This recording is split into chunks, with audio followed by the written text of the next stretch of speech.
Yeah. Come on, dance with me, RVD. 1, 2, 3. RVD. RV. Are we on? We are on. He looks shocked. Look at him. He is shocked. He's shocked that we're on. Are you shocked, RVD? You know, I told him I used to love the Michael Jackson, Jackson 5 song, 1, 2, 3, A, B, C. So I changed that song to 1, 2, 3, RVD. RC, you can even dance to it. Wow. Good evening, Dr. Chris and all the unscriptomaniacs out there. Unscriptomaniacs. What's going on, Bill Apter? Oh, Apter, lots of stuff going on with Apter. Lots of things going through my head. All right, let's talk about it, man. So one of the things I want to talk about is I saw that, I think it was on his podcast, that the Undertaker said maybe one more match. Yeah. So I want to find out from Logan you. Paul's podcast, actually. Pardon me? Logan Paul's podcast. He said on Logan. Okay, Logan. yes. Yeah, there is a difference between Logan. By the way, I met Logan Paul for the first time in Cleveland. I got a chance to just chat with him casually. What a nice guy. Really, really nice guy. Very, very welcoming. For a guy that allegedly makes all this money and has these millions and millions of followers, he was just really down to earth. So Logan Paul, if you're watching this, good guy. So the Undertaker, Mark Calloway, we all know he's Mark Calloway. He said that maybe one more match. So I have a take on this, but I want to find out that you're in the seat now of the booker of WWE.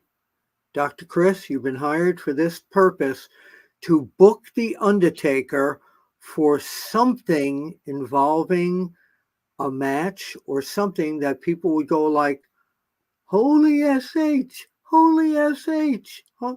What is it? That ain't gonna happen.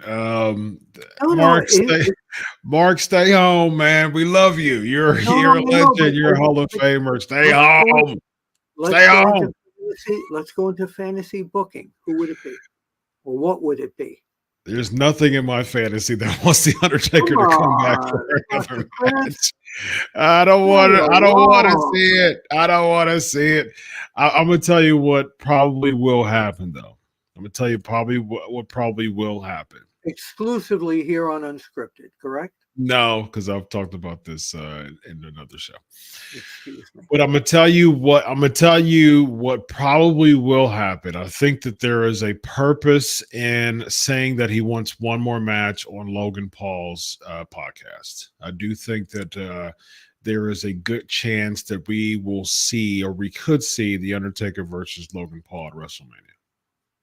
Or might he just show up and do a spot and cause Logan Paul to lose against whoever he's against? So there's not an Undertaker match against somebody much younger and much more agile than the Undertaker at this point. Why? I mean, we saw a spot with the Undertaker this year with legends. You go from choke slamming The Rock to choke slamming Logan Paul. I mean, Logan Paul's money. He's cooking. He's doing a wonderful job as far as crossover.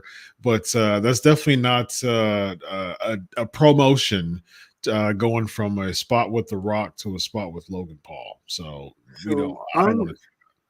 Here's what I envision, and I talked about this on Time Machine that hasn't been released yet, so it's exclusive right here, first time ever. There's still that moment that everybody remembers, that the Undertaker whispered something into Bray Wyatt's ear.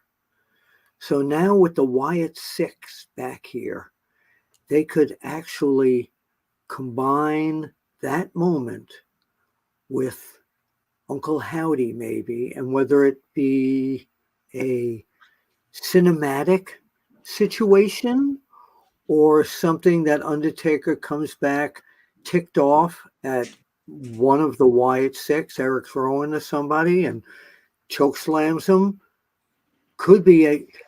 it could be a Wyatt Sicks situation in my mind. What do you think? Oh man, I sure hope that doesn't happen. Oh, come on. Why not? The Undertaker needs to stay home. Bill, no one wants to see the Undertaker wrestle again. I don't want to see the Undertaker Wyatt Sicks. I don't want to see Logan Paul. I don't want to see John Cena. I don't want to see The Rock. I don't want to see nobody. Undertaker, stay home with your podcast, 6 Feet Under with Mark Calloway, doing a wonderful job. Great job, Undertaker.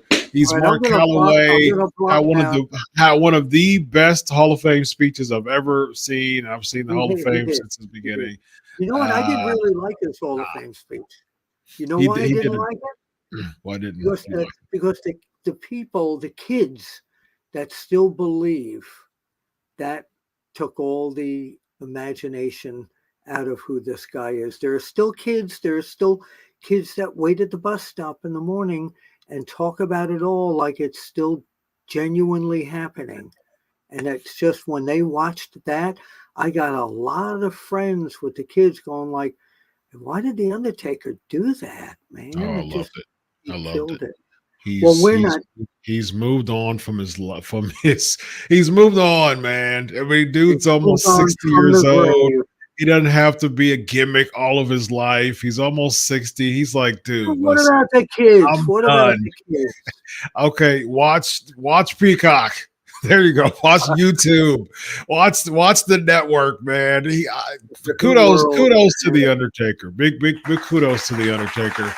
He's like, listen, I am burying the Undertaker. The Undertaker's in the Hall of Fame. And then, interestingly enough, we have not seen the Undertaker come back in full form since the Hall of Fame. We're looking, we did like Biker Taker and all that, but no, I don't want to see one last ride. He's gonna do it. He's nothing. Gonna do it. No, man. You know, I respect that. I respect the Undertaker for not coming back. I know he's got that itch. He probably will always have it, but no, man, no, I don't want to see it.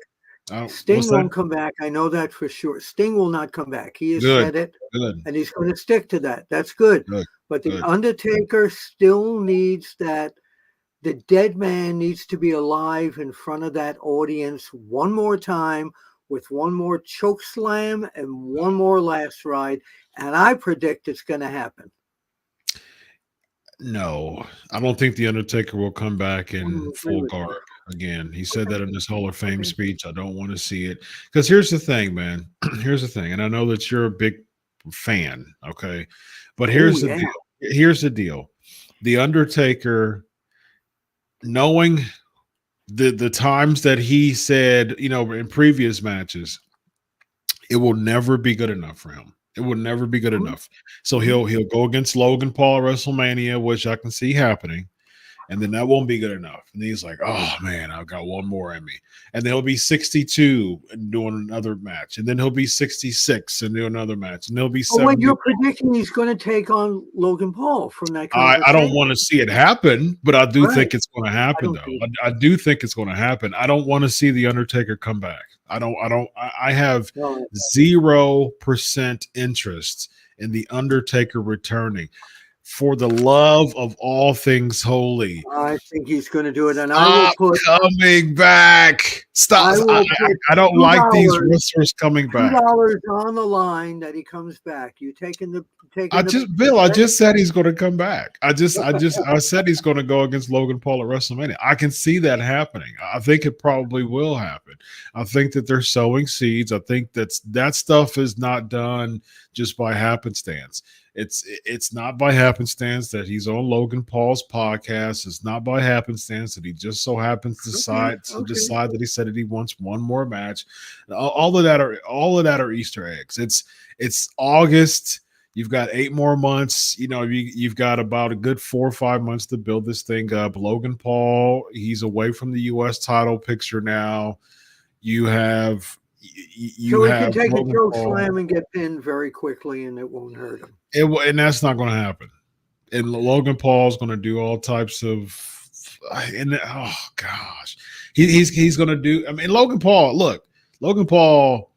For someone who's only been in the business for a few years, Logan Paul is amazing. I think he has, man, for someone who's only been in the business that amount of time, he gets it. He learned incredibly fast. And I think that he is a fantastic heel, and he's doing a wonderful job with crossover. So that probably is the reason why, if there's anybody that the Undertaker would want to go against, it would be a Logan Paul, because there's absolutely nobody else on the roster that would make sense for just another Undertaker WrestleMania match. However, I'm sure it's great for Logan Paul. He's like, okay, I got a WrestleMania match. The Undertaker. Yeah. But at the same time, though, as a fan as a traditional fan of the business who wants people to go ahead and just ride in the sunset, you gotta let it go, man. You gotta let it go. Dude's pushing 60 years old. I do not want to see another Undertaker match, because guess what? It's not going to be good enough, and then he's going to want to go again and again and again and again. Well, hopefully not. I mean, the bad taste in people's mouths about people coming back, of course, you got to look at Ric Flair. Now, I still think he's going to try it one more time. I really do. That I don't want to see. I don't want to see Flair come back. And Sting's my all-time favorite wrestler. I don't want to see Sting wrestle another match. I don't want to see Taker wrestle another match. I don't want to see, after Cena's done in 2025, and he's still in his 40s. I mean, like, I don't want to see Cena after 2025. I don't want to see any of these legends. Because here's the thing, man. WWE is notorious for these legends coming back for one more match. Because the only thing that does to me is it shows me how much they don't have faith in their current batch of talent, man, to be that new star. I don't know if that's true. That's what it shows. You're not bringing back Bruno Sammartino. No. I'm saying this. They didn't bring back Bruno Sammartino, and to be in a big feud against a person after him and a generation after him in the Hogan Savage generation. He wasn't used. No. He did come back. He had a match against Savage, and he was still wrestling. I mean, he was commentating. He wanted to spend time with he wanted out of it. But that's a whole other show we need to do. or Superstar Graham, or anybody. You just didn't bring them back all of a sudden. It's like, you didn't do that. I mean, you brought back Backlund in '94 to be a heel against Bret Hart, which was cool. But at the same time, like, that wasn't something normal. It was a run. It was a comeback. It was a return. It wasn't just some legend coming back for just some random run. I mean, that wasn't something that they did, back in the day. But for some odd reason, they're bringing back legends for now to put people over. Why are they continuing to do that, man? I guess it brings the people of my age group back to, oh, really? He's coming back? Oh, yeah, please. Yeah, it's interesting. Here's the Undertaker wants to do that's horrible to me. All right, let's move on. No, let's not move on. Let me say that. Let me say this real quick about the Undertaker. Here's the thing, man. At the end of the day, he's done a wonderful job. Showing us life after wrestling, and that's great. And I see that, and I've watched his show before. I appreciate it, man. And I don't see any type of from a outside the bubble perspective, man. There's just, you just got to let it go, man. You got to let even. So you want him to rest in peace at this point. I do want him to rest in peace. His career, not him. I do. No. That's what I'm talking about. Not him. Yeah. No. All right, go ahead. So I want to switch gears here. Something that I haven't seen maybe ever. Cody Rhodes says to Kevin Owens, "I'm giving you a title shot." No, I'm not. I haven't earned it. No. You can't do this. I don't. There are other guys in the dressing room that deserve this at Bash at the Beach in Berlin. I don't want it. Adam Pearce, great match. Let's do it. So what, in your opinion, because I haven't seen this angle of a challenger not being an actual challenger, being ordered to take or offered to take a title match, in your opinion, and then I'll give you mine, what is behind this thing? What is this? No. I think that, and I'm going to talk about this on PNP more. I think that this is just another Kevin Owens heel turn that's going to lead to another fodder feud for Cody Rhodes until later in the year. Is it a Kevin Owens turn, or might this be the beginning of the American Nightmare turn? What do you think? No. I mean, his merch is doing great, so. No, he's not. He's the face of SmackDown from a babyface perspective. I know Roman Reigns is still going to be doing more spot shows. I mean, he'll be there this week, but he's not going to be a frequent weekly type of deal. And I do think that there's still Cody versus Rock. That's still on paper for Mania. Oh, sure. When he comes back, definitely. And that'll really rock, because not only will Rock be at Mania, but John Cena will be there too. So there could be but I want to get back to this situation with the Berlin show. One of the matches that was signed by Adam Pearce, of course, now is Liv Morgan and Dominik, or as Teddy Long says, Dominique, against Rhea Ripley and former world champion Damian Priest.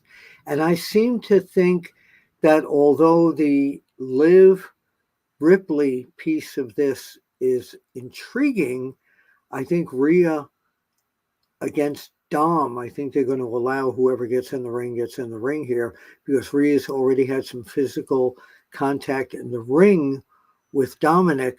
I think that's going to be the highlight of this match. What do you think? No, No, I think the highlight is probably going to be Rhea and Liv, and probably Rhea probably pin Liv, which would give her, a reason to say I want a rematch, because right now there's no reason to say. I mean, there's no reason to get a rematch for Rhea. I mean, she lost, so I mean, there's no rematch. There's no rematch to that. So I do think that Rhea will pin Liv, and that'll give her, you know that'll give her what she needs to say I want a rematch, which I can see that happening in a Hell in a Cell. See, now I see the fans going home happier with this match, with Rhea kicking the tar out of Dominik, beating up Liv. Liv takes a powder, literally. And Rhea winds up pinning Dominik. I think the people will go crazy. The Rhea Dominik thing kind of it's not even really a thing much anymore. Oh, I It's more, think it is. It was on Monday Night Raw yeah, last but I night. mean, but she's just saying, oh, like she's just showing that she doesn't care anymore. Like that's what that was Yeah, more of Rhea's promo. She was more of that. She's more like, yeah, I want the title. That's what I'm yeah. going. See, in my opinion, I think she also wanted revenge over him. Now, do you think Damian Priest has lost some of his? I hated that they took the title off him because, like I said, he's not the most perfect guy in the world for the title, but I think he was starting to gain a little bit of respect. And do you see him now that he's lost a little bit more of what he had? You know what I'm saying? Yeah, I mean, like I The told you before, dynamic is I not don't there. like I told you before, I don't think he had it in the first place. I mean, I don't think I don't think he was really um just the top guy, like a consistent top player. Like he felt transitional. Like the entire just about the entire run, 4 month run that he had, he felt like he was just going to lose at any time. And I Yeah, don't you think they felt really that. didn't go about Okay. it. Yeah, yeah. Okay. Yeah. I So never really felt that. I just don't know if they had the right guy at that time to uh to replace him. Did they replace him with the right guy? with Gunther, Yeah. oh yeah, absolutely. Yeah, I think Gunther's money. I think that if there's someone who looks like a legit champion as He far as does. leading a company, it's Gunther for sure. I mean, he's great, man. He's With the legit. news that Randy Orton reportedly, allegedly, has signed a new contract that'll take him maybe another 5 years, and he'll be probably around 49, 48, 49 at that point. Um, Gunther against Randy Orton. Their promos I've enjoyed very much. But what do you think? I know we're not previewing the whole card here, but how do you have, since you're very high on Gunther and he's a very classy champion, how do you have Randy Orton lose to Gunther? I was Very well. clean. Yeah, Yeah. I think the King of the Ring was the fact that it wasn't clean, and the fact that it made Randy Orton say, "Okay, I really didn't lose against Gunther." I think he'll just beat Orton clean. I mean, they're just growing stock with Gunther being a legitimate champion, and so I mean, Randy Orton can afford to put Gunther over for sure, clean, and I think I think Okay. that's what's going to Okay. happen. I'll buy that. I'll buy that. Yeah. I also wanted to talk to you about the Bloodline versus the Bloodline. What do you see in Damian Priest and Rhea Ripley as right now being, together? Does it motivate you? Is it must see TV for You you said with the two Damian of them Priest and Rhea together? Ripley. Yeah. You said the Bloodline versus the Bloodline, though. No, no, I didn't go there. I'm rewinding. I'm sorry. Oh, okay. We'll get to that, but I wanted to ask you while we're still talking on this subject, is that must-watch TV for you? As far as Priest and Rhea being together, Yeah. is it must watch TV? No, absolutely not. No, like I Why? said, Rhea's money. Rhea's Rhea's Rhea. She's an anomaly, man. I do. I think Priest on paper is money too. I think he looks like $1 million. He looks like a star.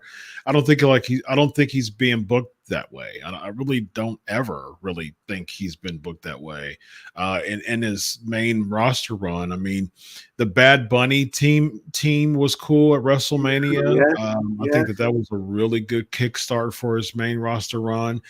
I think that's been his peak on the main roster. I haven't seen any other thing about Damian Priest that has eclipsed that moment. That he felt big, he felt like a star then, and then after that, I haven't seen anything that's eclipsed it. Does Rhea give him the rub, so to say, that she's with him now, and then the fans are more apt to cheer for him? No? Okay. No, I don't see it. They're willing to cheer for Priest, and it's cool. I mean, I'm sure. I mean, cheer for Priest. I'm fine with it. Yeah, but the problem with that is that the fact that they poorly booked Priest is why we got into this mess anyways with the Judgment Day, because he was being very, very poorly booked as a babyface before he joined the Judgment Day. He felt just kind of there, and it was just kind of meh to me. Where do we now jumping to the Bloodline? Roman Reigns is back. Do you think? I'm enjoying interviewing you, by the way. Oh, thank you. Do you think? I'm interviewed by the best, man. Yeah. Well, thank you. I appreciate that. But do you think that Roman Reigns? Now, we're not talking his actual rest of the bloodline, but do you think Roman Reigns and Cody Rhodes might somehow come together due to this situation with the bloodline? Yeah, I can see a tag match with Roman and Cody, aka Rhodey. Oh, that's good. That's good, Rhodey. Wow, Rhodey. Yeah. Wow. Yeah, I can see. That's Road Dog. That's Road Dog. Can't do that. That's Road yeah. Dog But you spell it Rody though. Right. Yeah, like with Road Dog, it's Roadie, but with Roman and Cody, it's just Rody. So, yeah, because if you remember that look on Cody's face when he was starting to get up in the ring, and he was like, yeah, he couldn't believe what he saw. I would love to see the two of them as a tag team against the Tongas or Solo, or who's going to join? Who's going to be the other? Who, if Roman brings in some more bloodlines? Of course, we saw when we were in Cleveland, we saw Zilla Fatu was there in the back. Lansanoe was in town. Who else you think? Well, the Usos, I think, would get back together again. That's my prediction. I think we're going to see the Usos back together again with Roman Reigns. That's my prediction. I think we will too, but I'm not a fan. One off, yeah. Jay's hot, man. Jay's one of the most organic baby faces right now, and it seems like he's so organically over with the crowd. They're trying to cool him off because he had zero. Why wasn't he at SummerSlam? He had zero SummerSlam spot, and the spots that he's been having over the past few weeks have been backstage on Raw hyping up Sami Zayn. It just seems like they're trying to cool him off, man. Yeah. And it seems like they're trying to cool him off because he's such a good babyface right now that they want to cool him off enough to have him join the Bloodline feud again. What I do think is going to happen, I think it's going to be they're setting this up for Survivor Series, which is in about 3 months. I do think it's going to be Solo, Tama Tonga Tongaloa, and Jacob Fatu against Roman, the Usos, and Sami Zayn. I do think that's going to be I think, that's if Jacob Fatu is back in decent condition. He's supposed to be back. He's supposed to be back at the end of the month. Yeah. Yeah, Yeah, he's and selling why his leg. It wasn't his. so Sami It's Zayn not in legit. there instead? It's not legit. It's not a legitimate injury. So Sami Zayn instead of maybe Zilla Fatu. I mean, Yeah, no, he does. why not? Why not No one, keep it no, Samoan? no one knows who he is, and Yeah. you go from no one know who you are to try to make him a top name in 3 months. Nah. Well, what did they do with Jacob Fatu? I mean, 3/4 of the people didn't know who he was when he came in. All of a sudden, oh my God, that's Jacob Fatu. That's all they had Yes. to do. So he. No one needs to know who Jacob Fatu is to see how legitimate it looks like. Yeah. He looks like a daggone beast. So I think that he did enough to realize that I don't need people to know who I am. But the thing is, it also helped Jacob Fatu because Solo was stacking the deck on family bloodline heels, and he was a good one. I mean, people didn't know who Tonga Loa was as much. Yeah, he's been in WWE before, but they didn't know who Tonga Loa was very much. But at the same time, they've booked him extremely poorly since he's been there, man. He's got Yeah, botched low blows and just, the eye yeah. patch, and he's just kind of there. I mean, yeah. I got you. So we got a few super chats. I'm seeing. Yeah, we got a bunch of super chats, man. So thank you Yeah, much. so- We'll get into that. So yeah, you ready to who are rock with two these of super them? chats? All right, here we go. We got Cosmic Joe Chronicles. He said, "Thank you for 199. Bill Apter is awesome." I concur.